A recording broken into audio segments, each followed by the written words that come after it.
नमस्कार मित्रांनो, कुण्या राजाची ग राणी या मालिकेच्या आजच्या भागामध्ये कबीरने मृण्मयीला सांगितलेले असते की गुंजा आणि त्याचे लग्न डोंगरवाडीला झाले। ते ऐकताच मृण्मयीला खूप मोठा असा धक्का बसतो आणि त्या रागाच्या नादात ती गाडी चालवत घरी येत असते। गाडी खूप फास्ट स्पीडने ती चालवत असते आणि गाडी चालवत असताना सर्व क्षणाची तिला आठवण होते की जेव्हा गुंजा या घरात आली आणि हरतालिकाच्या दिवशी गुंजाने नवरोबा नवरोबा माझ्या दिलाचा ग राजा हे गाणं का गायले आणि जेव्हा गेम खेळत होतो तेव्हा मात्र गुंजा ही कबीरला नवरोबा हा शब्द का म्हटले असेल हे सर्व तिला आठवते। आणि कबीर हा आता सध्या मृण्मयीचा म्हणजे रागराग सुद्धा करायचा आणि गुंजाची का बाजू घेत होता। कबीर स्वतः फॉर्म मिळण्यासाठी कॉलेजवर आला होता। सर्व क्षणाची तिला आठवण होते आणि जेव्हा गुंजा ही आपले ॲडमिशन घेण्यासाठी ती त्या कॉलेजवर गेली होती आणि तेथे सुद्धा तिने लग्न झाल्याचे सांगितले होते, हे सर्व क्षण तिला आठवतात। तेव्हा मृण्मयीला सर्व क्षण एकत्र येऊन तिला त्रास होत असतो। तर श्वास घेण्यासाठी तिला त्रास होतो कारण तिला दमेचा त्रास असतो। तेव्हा ती आपल्या पर्समधून तो श्वास घेण्याचा पंप काढते आणि श्वास घेण्यासाठी मदत करत असते।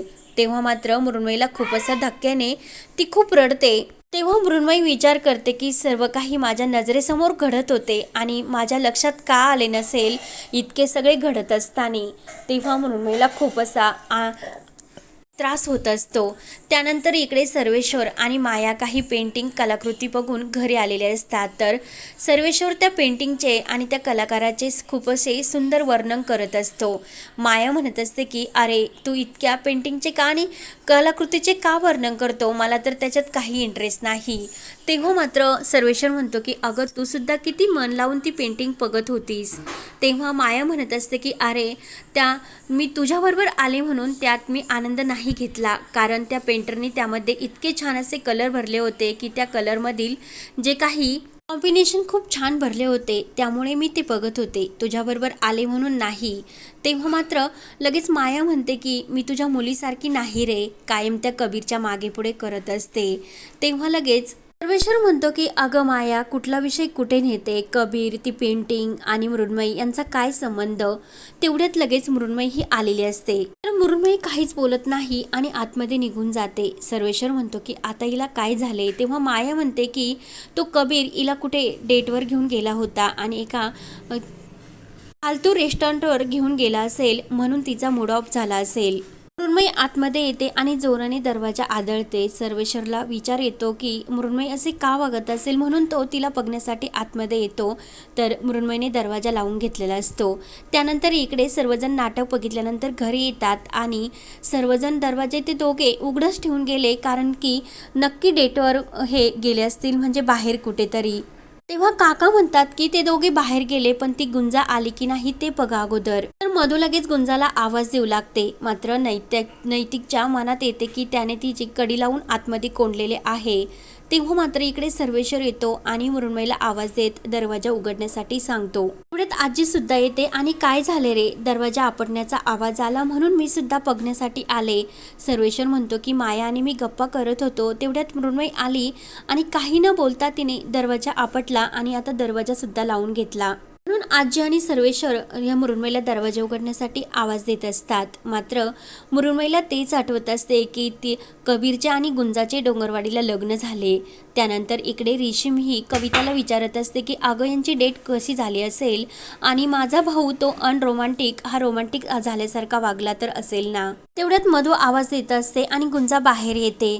त्यानंतर इकडे मृण्मयीला तेच गाणं आठवते आणि त्या गाण्याने तिचे अवस्था मात्र खूप बिकट झालेली असते आणि समोर जो कबीरचा फोटो असतो तो घेते आणि रागाने तो फोटो फोडून टाकते। सर्वेश्वर आणि आजी आणखीनच घाबरतात की नेमकं झाले तरी काय। तेवढ्यात गुंजा बाहेर येते आणि रेशीम म्हणते की बघा आली स्कॉलर ही स्टुडंट आणि बघा अभ्यास करून हिचे डोळे किती सुजले, कारण गुंजा ही खूप रडलेली असते। तेव्हा गुंजा म्हणते की आईने बोलावले म्हणून आले, मगासपासून मी आतमध्ये होते।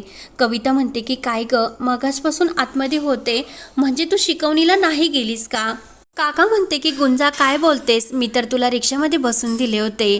तेव्हा गुंजा म्हणते की माझा पेन घरामध्ये विसरून राहिला होता म्हणून मी पेन घेण्यासाठी परत घरात आले होते। सुबोध म्हणतो की गुंजा काय बोलतेस आणि तू ही क्लासला गेलीस नाही, म्हणजे कबीर आणि मृण्मयी घरात होते आणि तू सुद्धा घरातच होतीस का।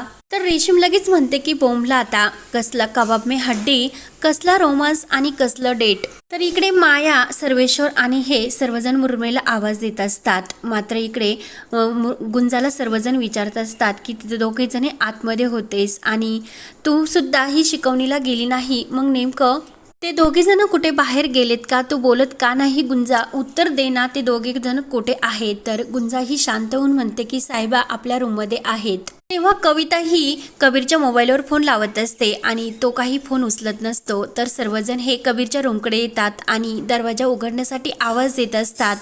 तेव्हा मात्र कबीर सुद्धा दरवाजा उघडत नसतो आणि इकडे माया तर भयंकर चिडलेली असते आणि सर्वेश्वर हे नक्की तुझ्या त्या भाच्यामुळे झाले असणार. माझी मृण्मयी एकटी ड्रायव्हिंग करत घरी आली, त्याला सोबत यायला नको होते का.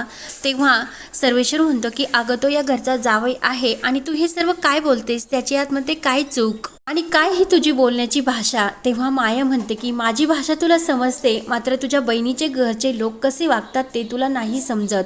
म्हणून सर्वेश्वर आणि माया यांच्यामध्येच वाद चालू होतात. तेव्हा माया लगेच फोन करते आणि मधुश्रीला विचारते की नेमकं काय झाले, ते दोघं जर डेटवर गेले होते आणि नेमकं काय झाले. तेव्हा मधुश्री म्हणत होते की त्यांना दोघांना एकांत वेळ मिळावा म्हणून आम्ही सर्वजण नाटकाला गेलो, पण नेमकं घडले काय तेच माहिती नाही. कबीरने सुद्धा इकडे दार लावून घेतले. माया ही मधूला धमकी देते, जर माझ्या मृण्मयीला जर काही झाले तर माझ्या इतकं वाईट कोणी नसेल. आणि तो कबीर सुद्धा फोन का घेत नाही. तेव्हा मात्र मधुश्री खूपच घाबरते.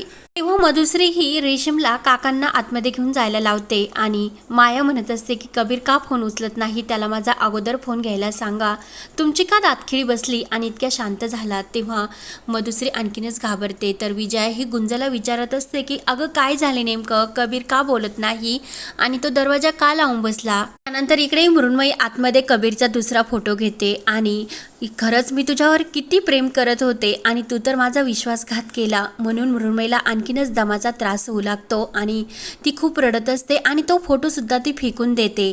तर सर्वेश्वर, माया आणि आजी खूपच घाबरतात. आजी म्हणत असते की अगं मनू बाळा दरवाजा उघड.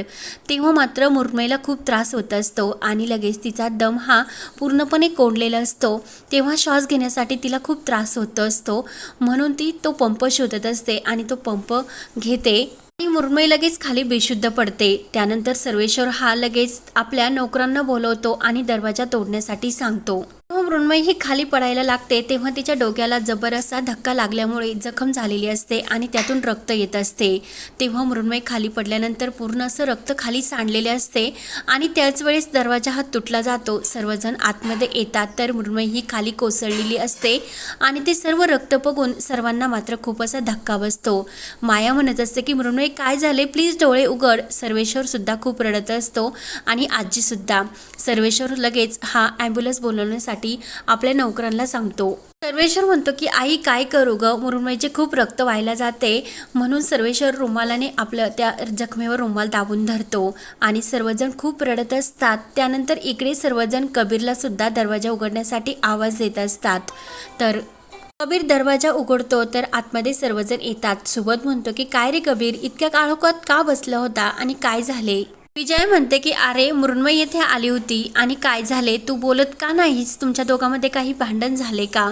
कबीर मात्र काहीच उत्तर देत नसतो आणि गुंजा सुद्धा खूपच घाबरलेली असते. मधू म्हणते की अरे तिकडे सुद्धा मृण्मयीने दरवाजा लावून घेतली, ती सुद्धा काहीच बोलत नाही आणि तू सुद्धा काहीच उत्तर देत नाही, काय समजायचे आम्ही.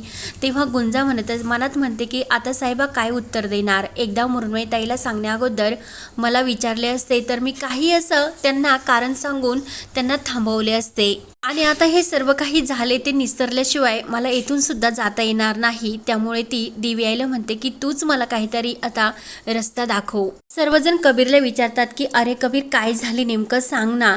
तेव्हा कबीर म्हणतो की तुम्हाला ऐकायचेच ना तर ऐका मग. इतक्या दिवस मी जे काही मनामध्ये ठेवून घुसमटत होतो ते सत्य आज मी तुम्हाला सांगतो. सर्वांना तर धक्का बसतो आणि गुंजाच्या पायाखालची जमीन हादरते.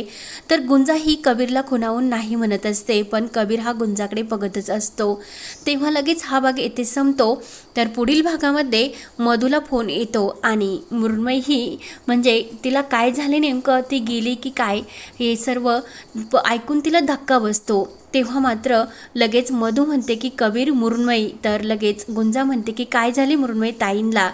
तर लगेच मधू पुढे बोलायला लागते, तर आता मृण्मयीला नेमकं काय झाले असेल आणि या संकटातून ती वाचली असेल की नाही हे पाहण्यासाठी चॅनलला नक्की सबस्क्राईब करत राहा. धन्यवाद.